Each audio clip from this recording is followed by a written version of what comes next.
नमस्कार दोस्तों, जो आप हिंदी का पेपर क्लास 10th का देकर के आए हैं तो आपने कितना सही किया है, कितना गलत किया है, अभी इस वीडियो में आप पता कर सकते हो कि आपके यानी बोर्ड एग्जाम में कितने नंबर आएंगे। ठीक है, यानी हिंदी के पेपर में आपके कितने नंबर आएंगे देख ही लीजिए। ये पेपर हम लेकर आए हैं, यानी जिसका कोड है आपको देख रहे, कोड कौन सा है 801, यानी BF जो करके पेपर आए हैं उनके लिए ये पेपर देख लें कि कितना आपका नंबर आएगा। ठीक है, तो यहाँ से क्या करना है, इस साइड में तो आपको कुछ करना नहीं है। आपको क्या करना है, सबसे पहले प्रोबेबिलिटी वाला जो खंड है वाला आपको चूज करना है, देखना है। ठीक है, यहाँ देख रहे हैं कि बहुविकल्पी यानी खंड जो दिया है वो कौन सा दिया है, खंड आ दिया है बहुविकल्पी प्रश्न। ठीक है, तो ये आपको ओवरऑल शीट में किए होंगे आपने, तो देख ले कितने सही किए कितने गलत किए। ठीक है, तो आप देख लीजिए, पढ़ते हैं प्रश्न को। पहला प्रश्न लिखा है रानी केतकी की कहानी के रचनाकार हैं। तो यहाँ पे 4 ऑप्शन दिए थे, सदल मिश्र और ईसा अल्लाह खान और सदा सुखलाल, फिर और लल्लू लाल। तो इसमें कौन सा सही होगा, तो इसमें भैया हमारा ऑप्शन सही जो आपका है वो ईसा अल्लाह खान बी वाला, यानी ऑप्शन बिल्कुल सही है। ठीक है, यही करके आप आए हैं कि नहीं करके आए हैं, आप खुद बताइए कि ये करके आए हैं या नहीं करके आए हैं। ठीक है, तो ये वाला आप करके आए हैं तो बिल्कुल ये आपका राइट आंसर होगा, 1 नंबर बन गया। अगला देखो, लिखा है आजाद सत्य नाटक के रचनाकार हैं, कौन है, जयशंकर प्रसाद, डॉक्टर राजेंद्र प्रसाद, रामचंद्र शुक्ल या रामकुमार वर्मा। तो इसमें हो जाएगा, यानी आपको पता होगा जयशंकर प्रसाद ही इसके वो हो जाएंगे। ठीक है, अगला देखो, लिखा है तीसरा वाला, शुक्ल युग के आलोचना विधा के प्रमुख लेखक कौन है। तो यहाँ पे देख रहे लिखा है प्रेमचंद, प्रतापनंद मिश्र, रामचंद्र शुक्ल, इनमें से कोई नहीं। तो ये हो जाएगा आपका सी वाला। कौन सा हो जाएगा, सी वाला आपका ऑप्शन बिल्कुल सही हो जाएगा। अगर किया है तो आपके 3 नंबर बिल्कुल सही हो जाएंगे यहाँ तक। देखा, शुक्लोत्तर युग की कालवधि है, यानी समयवधि है, तो कौन सी होगी, शुक्लोत्तर युग आएगा। तो आपका इसमें का बी वाला ऑप्शन बिल्कुल सही हो जाएगा। कौन सा, बी वाला, यानी 1938 से 1947 तक। ठीक है, इस बी। और देख रहे हैं, लिखा है अगला प्रश्न आपका क्या लिखा है भैया मेरे, लिखा देखो अनंत आकाश के रचनाकार हैं, अनंत आकाश के रचनाकार हैं तो कौन है, जयप्रकाश भारती, धर्मवीर भारती, और लिखा है फिर लिखा है बाबू गुलाब राय, और फिर है उपेंद्र नाथ अश्क। तो इसमें हो जाएगा आपका बी वाला। कौन सा हो जाएगा, बी वाला आपका राइट आंसर हो जाएगा। फिर लिखा है अगला है छठा प्रश्न, देख लीजिए, प्रयोगवादी काव्य की विशेषता है। तो पहला ऑप्शन इसमें है रस पर आधारित ग्रंथ, दूसरा है आश्रयदाताओं का प्रशंसा, फिर तीसरा है नवीन उपासनों का प्रयोग, फिर चौथा इनमें से कोई नहीं। तो आपका हो जाएगा बी वाला। कौन सा हो जाएगा, बी वाला। ठीक है, और देख लीजिए आगे, सातवां रेत काल की समयावधि है। तो रेत काल की कौन सी होगी, आपको पता है 743 और 743 से क्या है 1343 तक जो है आदिकाल की है, फिर भक्ति काल की है, फिर रेत काल की। तो रेत काल की जो होगी ये हो जाएगी 1643 से 1843। ठीक है, इसमें का बी वाला। ठीक है, लिखा है आधुनिक युग की मीरा कही जाती है, कौन सी, यानी मीराबाई नहीं इसमें होगा भैया, कुछ लोग मीराबाई लगा करके आए हैं तो मीराबाई नहीं होगा, इसमें हो जाएगा आपका यानी सी वाला महादेवी वर्मा। ठीक, कौन सा हो जाएगा, महादेवी वर्मा। समझ में आ रहा सभी को, आप देख लीजिए नंबर अपना गिन लीजिए कितने नंबर सही है, हम बता रहे हैं आपका आंसर बिल्कुल सही सही। ठीक है, अब देख लीजिए आगे, अगला प्रश्न आपका है ये 9वां प्रश्न है, मैथिली षटगुप्त की रचना है परिवर्तन, भात भारती, नीरजा, कमायनी। तो ये हो जाएगी इनकी, यानी भात भारती। ठीक है, ये हो जाएगा। देख रहे हैं अगला 10वां लिखा है केदारनाथ सिंह किस शतक के कवि हैं।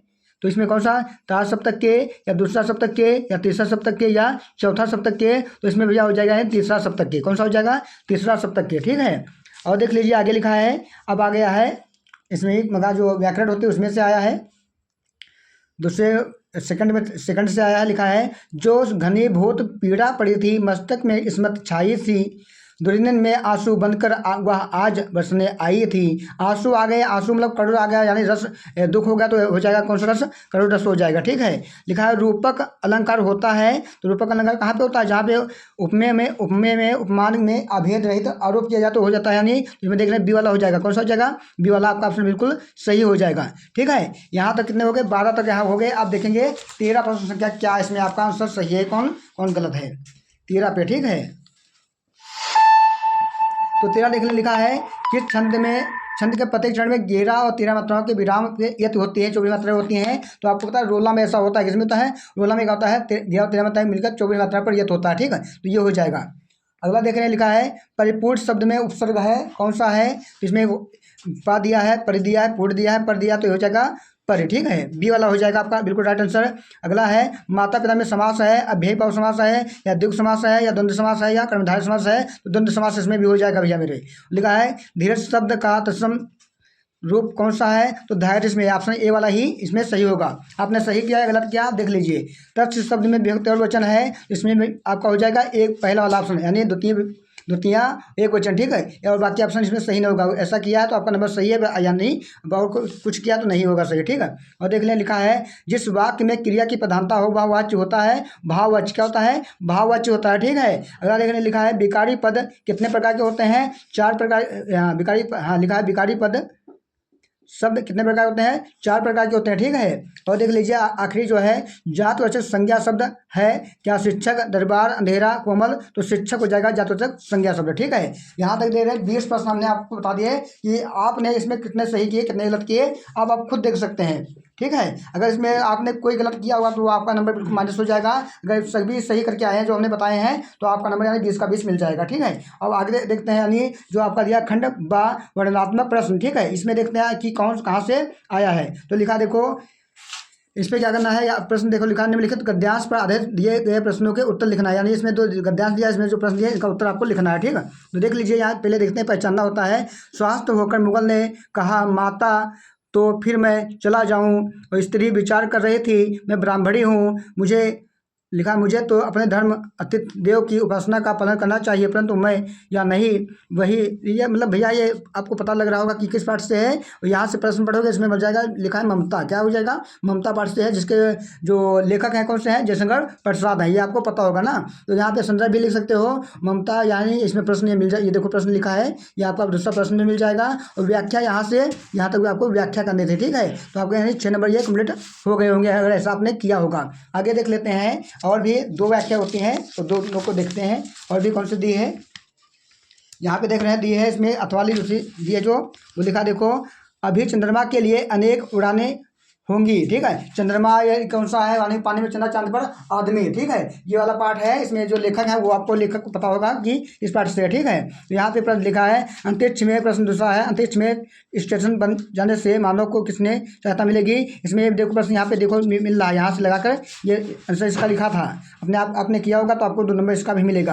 अंश रेखांकित अंश की व्याख्या यहाँ से यहाँ तक व्याख्या आपको करनी थी, ठीक है। व्याख्या की है अगर तो नंबर पक्का मिलेगा। व्याख्या करने में कोई बहुत बड़ी बात नहीं होती है, थोड़ा बहुत इसको चेंज करके लिखना था, लिखा होगा तो बिल्कुल नंबर मिलेगा। अब यहाँ देख रहे हैं कि आगे जो पद्यांश दिया है यानी उसमें देखते हैं लिखा मोर मुकुट की चंद्रकन जो राजत नंद, ये किस पाठ से है देख रहे हैं। दोहा लिखा, दोहा किसके लिखे हुए हैं कबीर यानी बिहारी के, तो बिहारी का लिखा है बिहारी का है। और यहाँ जो ये है ये क्या है भक्ति का है, इसके 2 है, एक भक्ति किसका भक्ति का है और दूसरा इसमें दिया है देखो इसमें दिया है यही भी सुहत ओढ़े पीठ पर श्याम सुलोने गात मनो नीलवन शैल पर अपत पर प्रभात, ये जो दिया है पूरा ये भक्ति का दिया है यानी बिहारी का, ठीक है। ये आपको पता होगा। अगला देख रहे हैं लिखा है इसमें पद्यांश का संदर्भ लिखना है, इसमें संदर्भ लिखना है और जो 2 लाइन है इसकी व्याख्या करनी है और पद्यांश में प्रयुक्त अलंकारों को पहचान कर उसके नाम लिखिए। इसमें कौन सा अलंकार दिया है मानो और लिखा है मनु, मानो मनो जनहो मनो आ जाए तो यहाँ पे होता है कौन सा अलंकार होता है भैया मेरे, यहाँ होता है उत्प्रेक्षा अलंकार। तो इसमें कौन सा अलंकार है उत्प्रेक्षा अलंकार है। अगर ऐसा आपने किया होगा तो नंबर पूरा मिलेगा,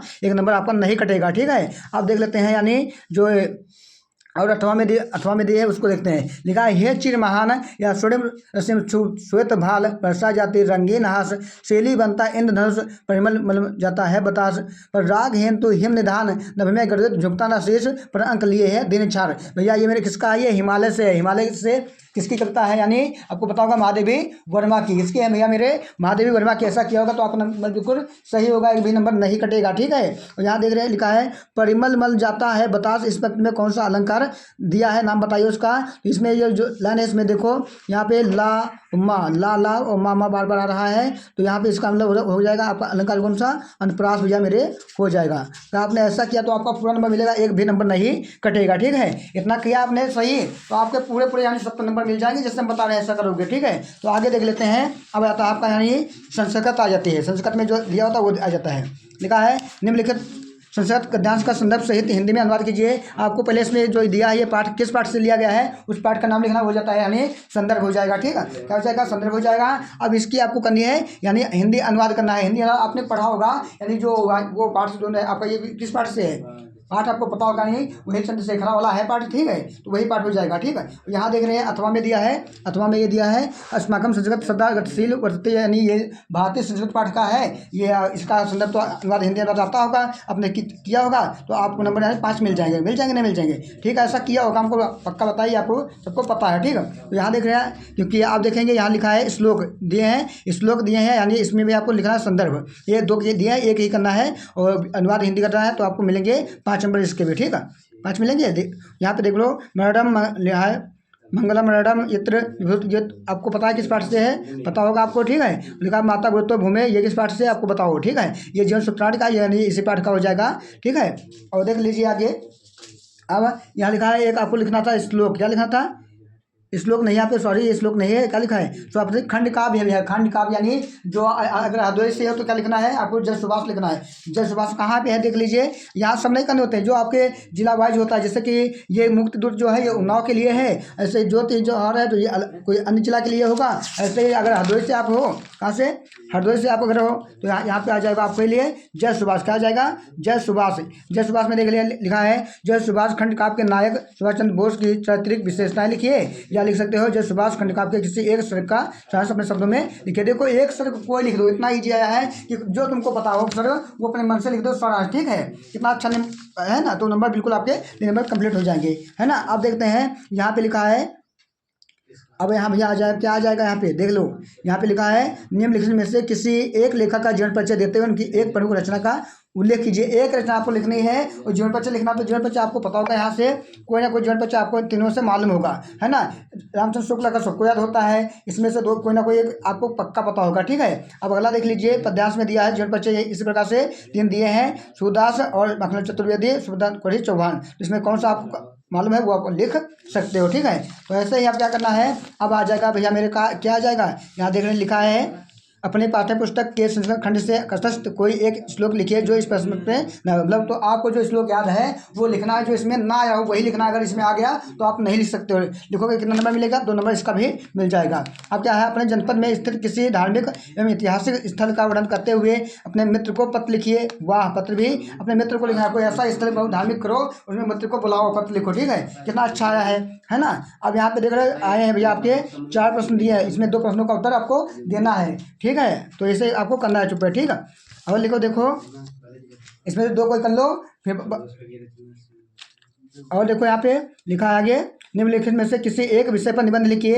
यहाँ पे जो निबंध दिए हैं 5, इसमें से आपको कोई एक निबंध लिखना है। नारी शिक्षा या वनों के कटने से हानियाँ, किसी एक त्यौहार का वर्णन, विज्ञान वरदान या अभिशाप, बेरोजगारी की समस्या, ठीक है, कोई भी इसमें से आप कर सकते हो। 7 नंबर आपके इसमें भी बन जाएगा। अगर किया होगा आपने पूरा तो आपके पूरे नंबर मिलेंगे और कोई टेंशन लेना, आपके 70 के 70 नंबर आ जाएंगे। अगर आपको कोई भी और भी सेट करवाना है, जानकारी लेनी है, तो उसकी भी कमेंट में जानकारी दें, बताएं कि हम ये भी सेट करवाए, वो भी हम सेट आपको भी करवा देंगे 2 मिनट के अंदर, ठीक है। थैंक यू दोस्तों, आप मिलते हैं अगली वीडियो में, धन्यवाद।